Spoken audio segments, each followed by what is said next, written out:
MVP, welcome back. Strebo here with you as always. We're continuing our coverage of our double feature this week. We went to see the remake of Last House on the Left and also the new original horror film, if you want to call it that, of The Haunting in Connecticut. The Haunting in Connecticut tells the story of the Campbell family. You have Sarah and her son Matt Campbell, who is stricken with cancer. He's having to make these long trips to a hospital in Connecticut where he's taking these experimental treatments for his cancer. So in order to shorten their trip, which turns out being a 9-hour drive back to their home, which I missed where they said their actual home was, is New York or Maryland or something, but anyway, they decided to shorten their trip by temporarily moving to a house in Connecticut that's much closer to the hospital, so he can continue receiving these treatments.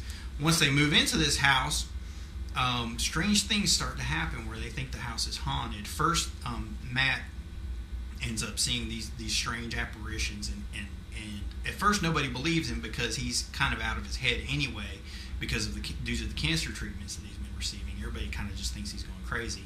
But then as manifestations keep happening in the house, eventually they have no choice but to kind of believe him. And as it goes, he kind of unwinds this backstory of this house that they're living in. He eventually finds out it was a mortuary and all these bizarre things happened in it, with psychics and mediums and strange ghosts and whatnot. So all in all, it's a pretty cool setup. It's based on a true story. There's supposedly a classic episode of American Hauntings on it called Haunting in Connecticut, I believe is what it was actually called, which was supposed to be a really good episode, played on Discovery Channel or Travel Channel or whatever channel that was, that was so popular that they wound up getting backing to turn this story into a full-length movie. And in my opinion, they probably shouldn't have bothered. I mean, this film just reeks of so many recent watered-down ghost stories where nothing really happens, where it's a whole lot of shadows moving, running through frames, and ghosts just appearing and disappearing behind people, and nothing really happening. And supposedly those appearances are supposed to be frightening, and they're really not. Maybe if you're 12 years old or 13 years old, these kind of things will work as a good gateway into horror. But for any kind of seasoned horror fan, these films are horrible experiences to sit through. I actually was very tempted to walk out of this one. I haven't felt that way in a while, not since I watched Boogeyman or Hide and Seek or An American Haunting or The Messengers. All these kind of watered down ghost stories where nothing really happens. Nobody really gets hurt. You just have people thinking they see things that are horrific, and then and then eventually it's just over. So the direction in the film is pedestrian. I mean, it tells the story. That's it. The acting is good, I guess. I mean, you can, the mother, played by Virginia Madsen, she does a good job. She's believable, but again, it's like it's definitely Virginia Madsen playing the part of the grieving mother. I mean, the characters are not three-dimensional at all. They're all just paper thin and, in my mind, just almost completely uninteresting. The lead character of Matt, the boy with cancer who's seeing these ghostly apparitions, is completely unlikable.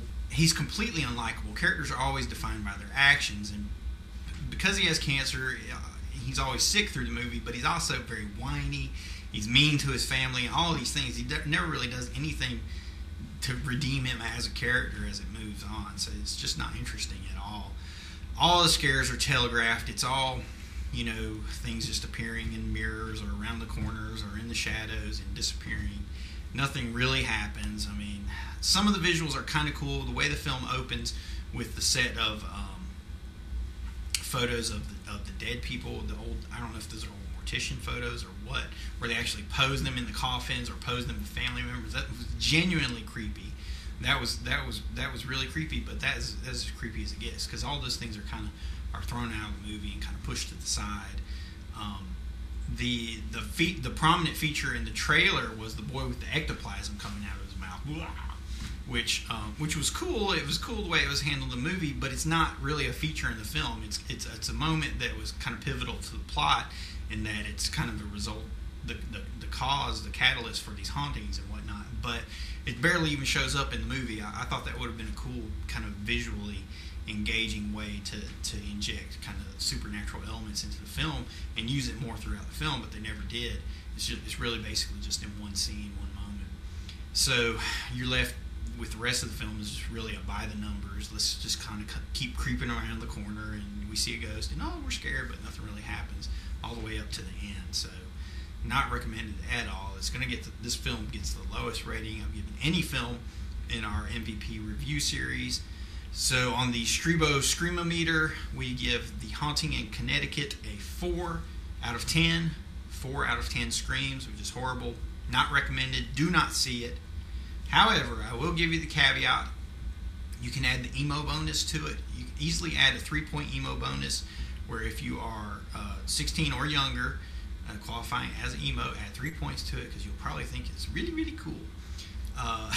But for the rest of us, stay away. Don't go see it. It was horrible. I want my money back. All of those things.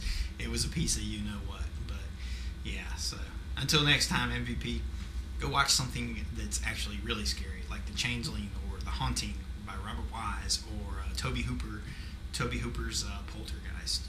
Watch a real scary movie, and stay away from this one.